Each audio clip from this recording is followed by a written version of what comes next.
Он не платит налоги. 730 миллионов сомов.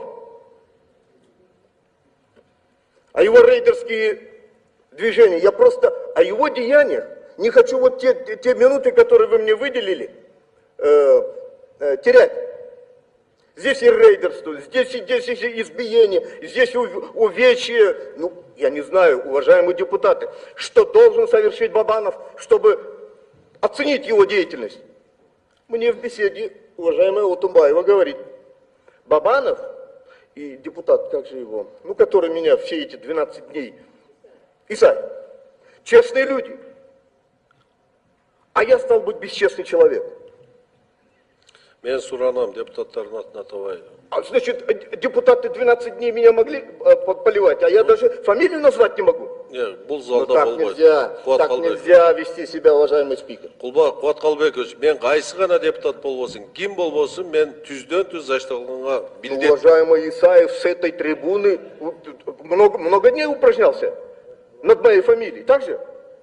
Я специально Исаевым не интересовался, уверяю вас, не интересовался. И только услышав его выступление с этой трибуны, я просто спросил, кто такой Исаев? И мне принесли 4 уголовных дела, приостановленных в нарушении закона. 4 уголовных дела. Вы можете поинтересоваться, в каких деяниях он там упражняется и проходит. Так почему эти морально-этические нормы должны распространяться только на меня, а на всех остальных не должны распространяться? Негізгісе, бізден өкімет басшы Бабанов аны бір дағы ақыл есі соқ адам қолдабайды екенін. Аны бір ғана жашоодо жоғотқонго еш нәрсесі қалбаған бір жалғыз зек қолдайды екенін оозумен айтпаса дағы өзүнүн менчик НТС телевидениясымен күндө бір зектен интервьюларын берүүсүмен далилдеди. Бизге жеткен маалыматтар боюнча баарыбыз жакшы билебиз. Түрмөдөгү принциптерди, түрмөдөгү жазылбаган закондорду.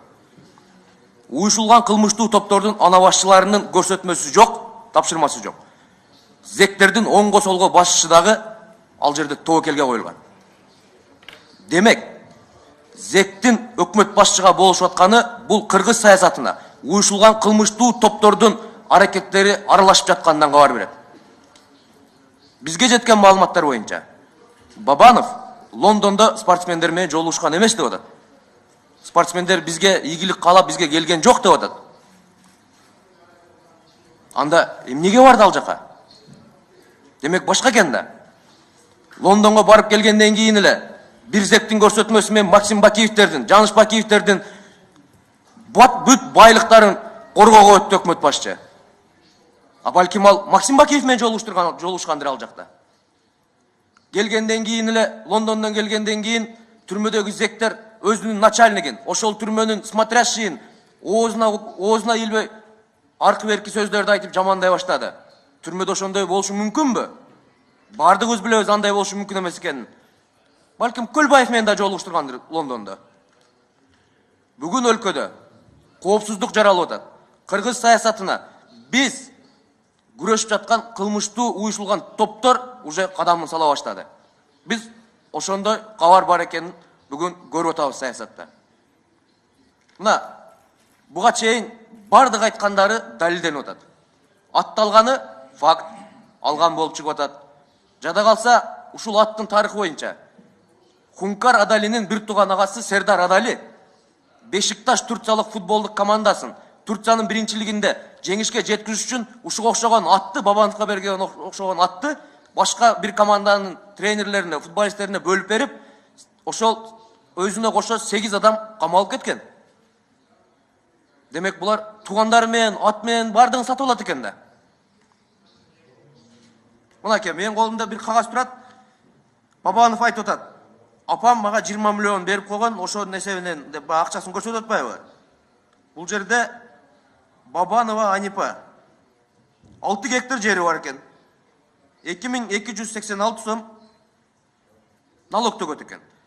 6 гектар жерге апи мексең дагы 20 миллион топтой албайсың. Доллар. 20 миллион доллар топтой албайсың. Көчөдөгү ар бир дыйкандан сурагыла, 100 гектар жер иштетип аткан дыйкандан сурагыла. Апийим наша эккенде дагы 20 миллион доллар топтош мүмкүн эмес. 6 гектар жерден. Демек мунун баары жалган болуп чыгып атат.